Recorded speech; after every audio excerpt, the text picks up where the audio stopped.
சம்பந்தி, லாயர் கிட்ட பேசிட்டு வந்துட்டேன் சம்பந்தி. எப்ப பெயில் கிடைக்குமா? குற்றச்சாட்டு ரொம்ப பலமா இருக்குன்னு சொல்றாங்க.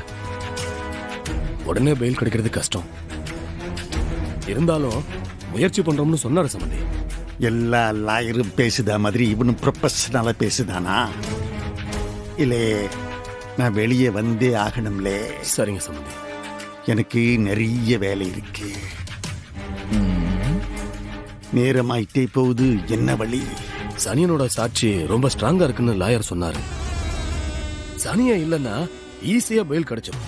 அதுதான் எனக்கே தெரியுதே. இந்த சனியனை தனியா கக்கூஸ் பக்கமும் விட்டுட்டு போக முடியாது. விட்டா தப்பிச்சு ஓடிடுவான். இவங்க பேசுறதையும் கேட்க முடியலையே. இப்ப நான் என்ன செய்வேன்? அதுக்காக நான் சனியனையா போட்டு தள்ள முடியும்? இல்லே, அவன் என் கை ஆளுலே. முட்டா பையன்தான் அவன். ஆனா விசுவாசமான ஆளு அவன். அப்பனா சனியனை கடத்திட்டா? இது கூட நல்ல ஐடியா தான். திங்கக்கிழமை கோர்ட்டு. அப்பதான் எல்லாத்தையும் பதிவு பண்ணுவாங்க. சனியனே கோர்ட்டுக்கு வரலன்னா உங்களுக்கு ஈஸியா பெயில் கிடைச்சிரும்ல. இவனுங்க பேசுறத கேட்க முடியலையே. ஆனா ஏதோ திட்டம் மட்டும் போடுறானுங்க. அது மட்டும் புரியுது. பரவாயில்லே, உனக்கு மூளை இருக்கலே.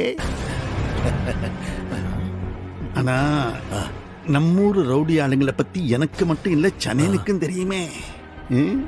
அவங்கள வச்சு எப்படி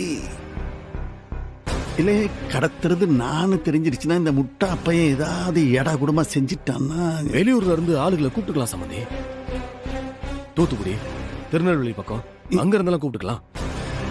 சரியில்லை, சரி, சரியா சொன்ன. சரிதான், ஏற்பாடு பண்ணிடு. ஆனா இந்த விஷயம் சனியனுக்கு தெரியக்கூடாது. அது எப்படி தெரியும் சம்பந்தி? நான் எப்படி சொல்லுவேன்? எதுவும் சொதப்பிடாம செய்யலே. இது ரொம்ப முக்கியமான விஷயம். அத நான் பாத்துக்கிறேன் சம்பந்தி. அப்ப நான் கிளம்பட்டுங்களா? கிளம்பு, நல்லது, கிளம்பு. பார்த்து ஏற்பாடு பண்ணிட்டு எனக்கு நீ தகவல் சொல்லு. சரிங்க சம்பந்தி, நான் வரேன் சம்பந்தி.